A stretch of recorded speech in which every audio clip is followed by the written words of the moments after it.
Hey Dad, do you remember the time that I flipped the van? Yeah, how could I forget? What was the first thing you thought of when I crashed it? I said he tore it up.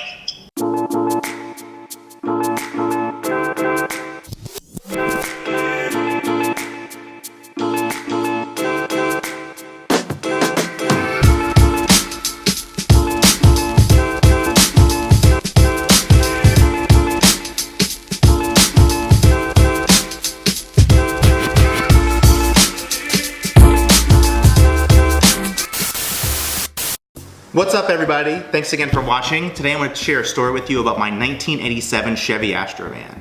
America speaks out for Chevrolet. Dear Ford, have you driven a Chevy lately? Damn girl, you savage. That's why I bought a new Astro van from my tri-state Chevy dealer. Now it wasn't my first car. My first car was a 1991 Eagle Premier and I crashed it exactly a month after having my driver's license. After crashing that car, the only option I had was my dad's 1987 Chevy Astrovan. Now this 1987 Astrovan was not the prettiest thing in the world. I was actually embarrassed to drive it because of how ugly it looked. I only drove it on weekends to go to and from work just because I didn't want to be seen in it driving to school to be made fun of. It was 4 different shades of brown, had shades in the back, seats, a love seat in the back that went down so we can lay down when we were kids, even had a ladder on the back. My favorite part about this van that I used to get picked on the most was the seats that were inside. So the front seats didn't stay up on their own. So literally what you would do is you would sit like this, hit the gas, and fly back. What I did to fix this, the engineer that I am, was decide to put 2x4s behind the actual driver's seat and passenger seat in the front and wedged it in between the seats behind it. This van had over 300,000 miles on it, brand new engine because my dad had hit a deer and needed to replace it. Even the windows didn't still operate to go down because they had power windows but they stopped working. But the AC did work and boy was it ice cold. Now let's talk about my favorite story about this van, the accident. One Saturday I had to go to work and I remember having to take the van and it was a snowy ice storm out. So the roads were practically ice, there was snow all over the place, but me being the person I am, I never missed work, not once. So I decided to drive the van, which let me remind you is a rear wheel drive car, so in snow and ice, this is the worst kind of vehicle that you want to be on the road with. So I'm driving what's normally a 15-minute ride turned up being an hour drive just because of how slow I had to drive to get there. And I took a windy road to get there just because I didn't want to take major roads because I didn't know how safe they were. So me being the genius that I am, I took a back road. I'm driving, I come around a bend, and what happens? The back end starts sliding out. Now me being the professional race car driver that I am, You ain't first, you're last. I start to correct it by turning the wheel the way that the back end's going. I'm now into grass and sliding across the grass.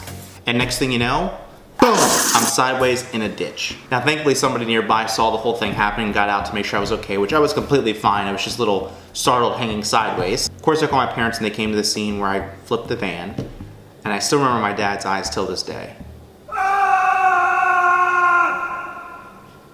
He loved that thing. Sometimes I think it was more than me.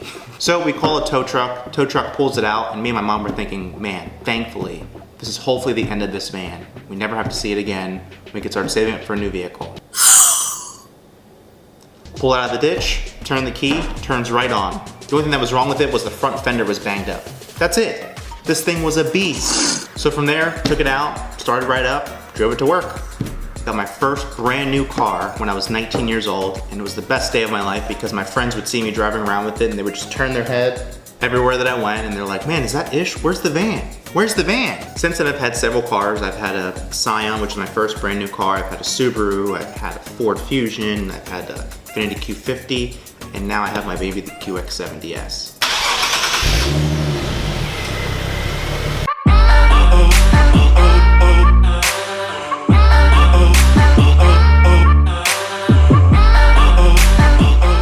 So what's the point of this whole story? Why am I sharing it with you? Even driving that beat up van, I always knew in my head that this didn't represent me, that I could do better, that I was gonna do better.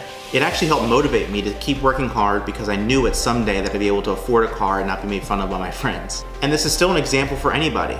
No matter what your situation is right now, you could still work hard, you should still make goals and work towards achieving those goals. It took me years of driving that vehicle and a lot of embarrassment, but I eventually got out of it. Nothing happens overnight, so you gotta keep working hard and working towards your goals. It is true that good things come to those who wait, but you gotta work hard while you wait. Well, we got through another video. Thank you very much for watching. Don't forget to share, subscribe, like, and comment below.